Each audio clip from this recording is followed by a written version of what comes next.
What's up, everybody? LUI here. Salute you wherever you are. And you know what? A quite interesting post on social media, namely Instagram. And for the record, if you're not in Instagram, bro, you need to get in tune with time. It is the most active social media nowadays, definitely more active than Facebook, which is the mother company for that matter, which is ironic, and definitely more than this one right here, namely YouTube. Anyway, that is a named the Diet Doc. Actually, his name is Chad Nichols.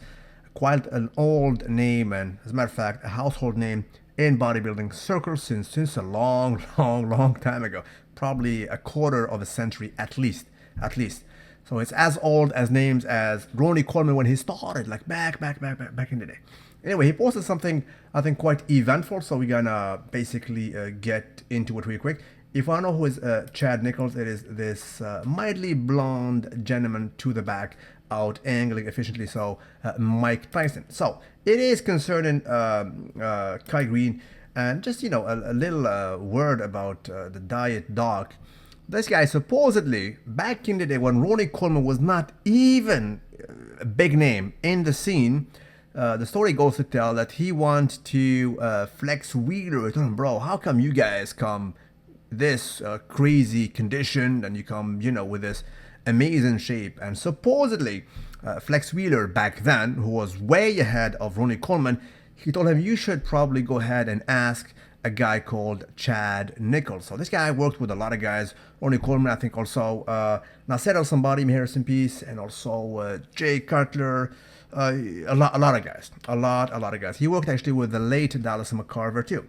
Anyway, so he posted this 5 days ago, as you guys can see, and let me quote. The best question I received over the weekend, who was the biggest loser at this year's Mr. Olympia? To me, there is only one answer, Kai Daily Greene. To say that Kai Greene dropped the freaking ball is a gross understatement, because there is no doubt in my mind that we would be singing the praises of a newly crowned Mr. Olympia right freaking now. Everyone always says that the champ has to be knocked out to lose, and has to open the door for someone to beat him. Phil Heath not only opened the door, but he stood to the side and waited for someone to walk through it. Do I agree? Let me stop right here. My reaction to this is hell yes. Hell yes. I mean, absolutely. I mean, and it's not me saying this. I mean, everybody's saying this. As a matter of fact, it was also shared by my friend Sergio Oliva Jr., who seems to agree. And, well, me too. I tend to agree. Anyway, so, but nobody could take a step through it. However, Kai Greene would have knocked the door down and smashed the frick out of Phil on the way through it. The simple fact that Kai Greene's strength would have been too much to handle this year. This along with the fact that Phil had troubles controlling the midsection. Hallelujah! Well, somebody's speaking about this. Can you imagine? It's not me. No? Seriously, this is like the Diet Doc actually talking about the midsection. Not Louis Marco, not coming from me. Not coming from me. Anyway, well, me, I don't call it midsection. No. What do I call it? Bubble gut bonanza. Drop it down like a belly dancer. Anyway, so proceed, shall we? Okay, so controlling the midsection would have been too much to ignore this year. Exactly, too much to ignore this year. However, it will take an athlete like Kai Greene that possesses similar qualities, baby please, to the champ, but also with one more intricate detail, conditioning and charisma. Ooh, charisma, of course.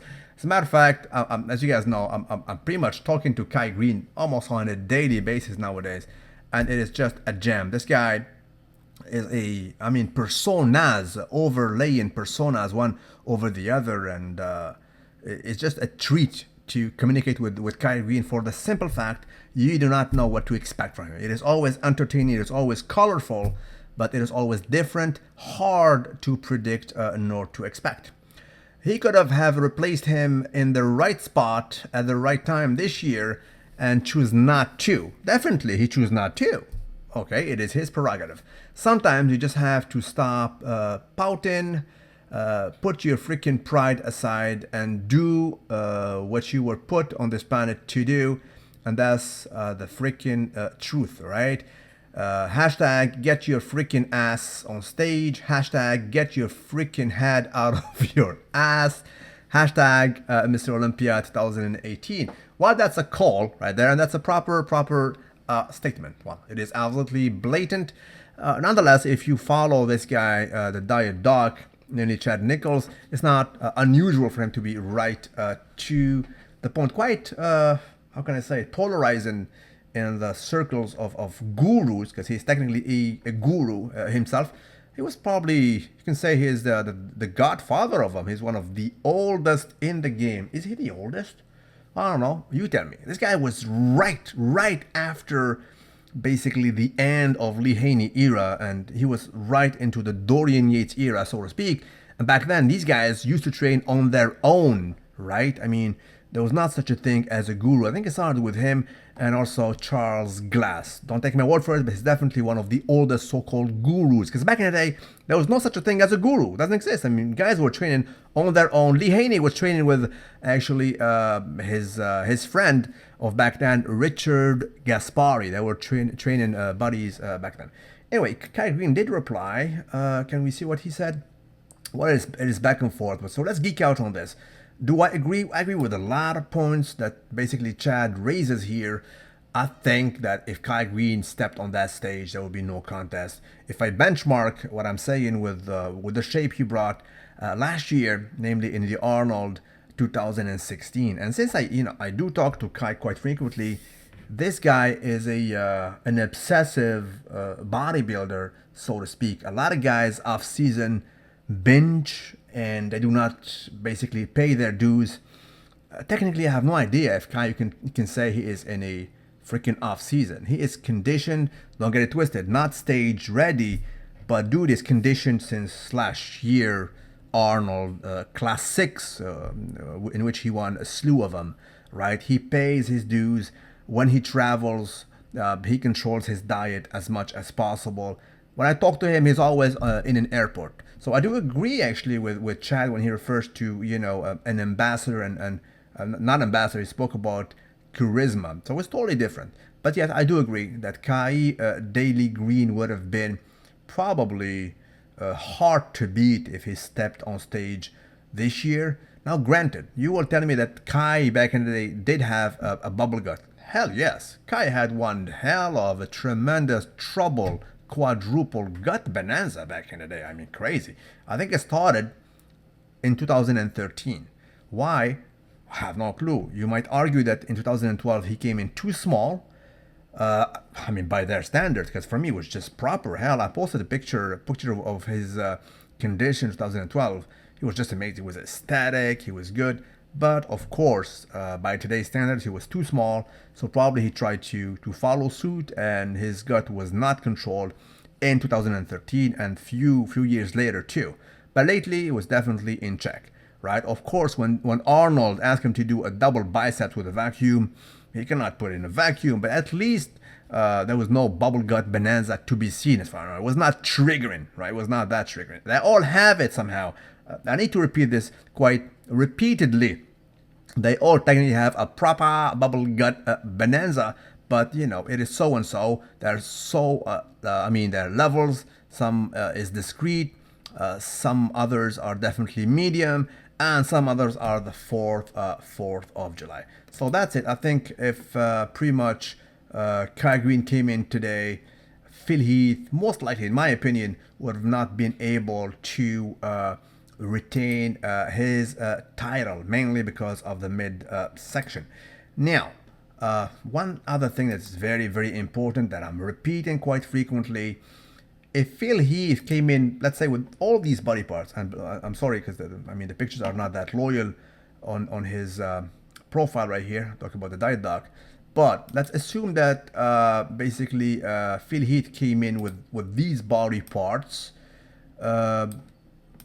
minus the trouble gut, that would be a different story. Because let's be honest, it was the only issue, a big one, huge one in my reckoning, but it was the only issue of Phil Heath. The rest of the body parts were crazy.